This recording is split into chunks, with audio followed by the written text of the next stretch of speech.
rats had some purpose other than to make the gods abode a high-rise building. Samuel and Kramer summed up the scholastic consensus: the ziggurat, the stage tower, which became the hallmark of Mesopotamian temple architecture, was intended to serve as a connecting link, both real and symbolic, between the gods in heaven and the mortals on earth. We have shown, however, that the true function of these structures was to connect the gods in heaven with the gods, not the mortals, on earth.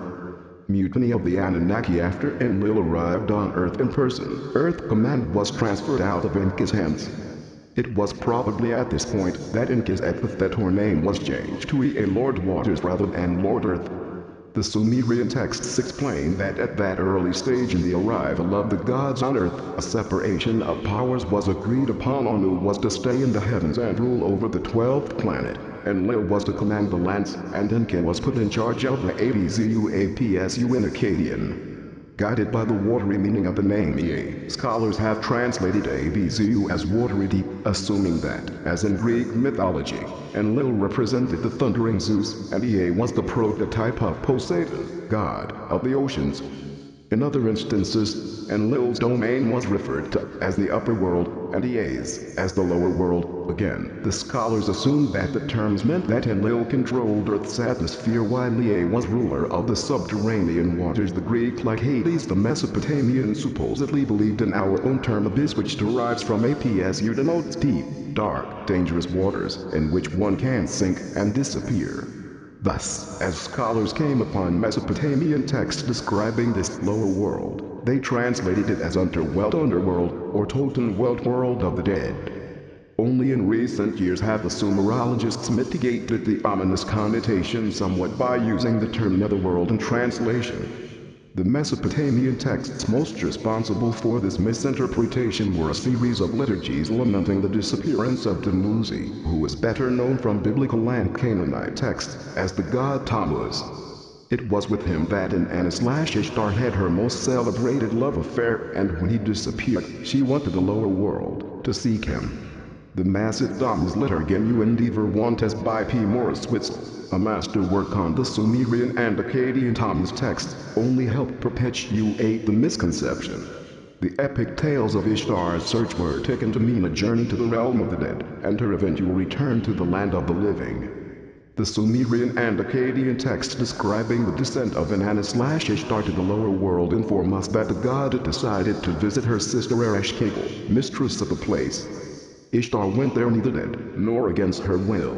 She went alive and uninvited, forcing her way, and by threatening the gatekeeper with, "Thou openest not the gate so that I cannot enter. I will smash the door. I will shatter the bolt. I will smash the doorpost. I will move the doors." One by one, the 7 gates leading to the abode of Ereshkigal were opened to Ishtar. When she finally made it, and Ereshkigal saw her, she literally blew her top. The Akkadian text says, "burst at her presence." The Sumerian text, vague about the purpose of the trip, or the cause of Ereshkigal's anger, reveals that Inanna expected such a reception. She took pains to notify the other principal deities of her journey in advance, and made sure that they would take steps to rescue her in case she was imprisoned in the Great Bellow. The spouse of Ereshkigal, and lord of the lower world, was Nergal. The manner in which he arrived in the Great Bellow and became its lord not only illuminates the human nature of the gods, but also depicts the lower world as anything but a world of the dead. The tale, found in several versions, begins with a banquet at which the guests of honor were Anu, Enlil, and Ea. The banquet was held in the heavens, but not at Anu's abode, on the 12th planet. Perhaps it took place aboard an orbiting spacecraft, for when Ereshkigal could not ascend to join them, the gods sent her a messenger, who descended the long staircase of the heavens, reached the gate of Ereshkigal. Having received the invitation, Ereshkigal instructed her counselor, Namtar, ascend, Namtar, the long staircase of the heavens, remove the dish from the table, take my share, whatever Anu gives to thee. Bring it all to me. When Namtar entered the banquet hall, all the gods except Volgod, seated in the back, rose to greet him. Namtar reported the incident to Ereshkigal when he returned to the lower world. She and all the lesser gods of her domain were insulted. She demanded that the offending god be sent to her for punishment. The offender, however, was Nergal, a son of the great Ea. After a severe reprimand by his father, Nergal was instructed to make the trip alone, armed only with lots of fatherly advice on how to behave. When Nergal arrived at the gate, he was recognized by Namtar as the offending god and led into Ereshkigal's wide courtyard, where he was put to several tests. Sooner or later, Ereshkigal went to take her daily bath. She revealed her body.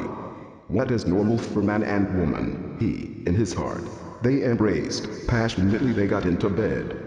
For 7 days and nights they made love. In the upper world, an alarm had gone out for the missing Nergal. "Release me," he said to Ereshkigal. "I will go, and I will come back," he promised. But no sooner had he left and Namtar went to Ereshkigal and accused Nergal of having no intention of coming back. Once more Namtar was sent up to Anu. Ereshkigal's message was clear. Thy daughter was young. I have not known the play of maidens. That god whom you did send, and who had intercourse with me, sent him to me, that he may be my husband, that he might lodge with me with married life perhaps not yet on his mind." Nergal organized a military expedition and stormed the gates of Ereshkigal, intending to cut off her head. But Ereshkigal pleaded, "Be thou my husband, and I will be thy wife. I will let thee hold dominion over the wide lower land. I will place the tablet of wisdom in thy hand. Thou shalt be master, I will be mistress."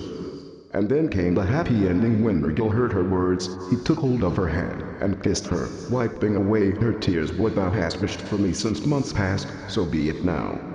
The events recounted do not suggest a land of the dead.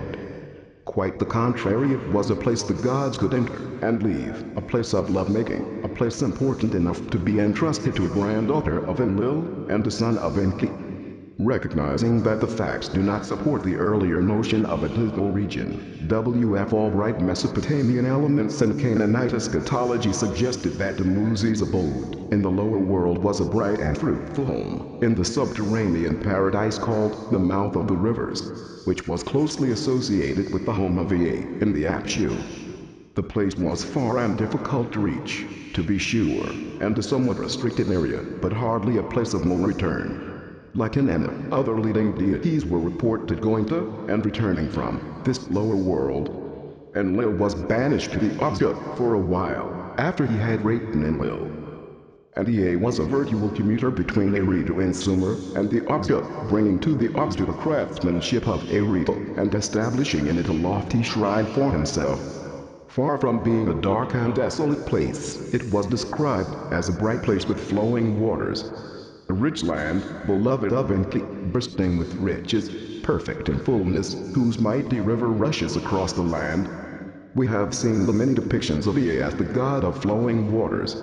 It is evident from Sumerian sources that such flowing waters indeed existed, not in Sumer and its flat lands, but in the Great Below. W.F. Albright drew attention to a text dealing with the lower world as the land of Atu, in the west of Sumer.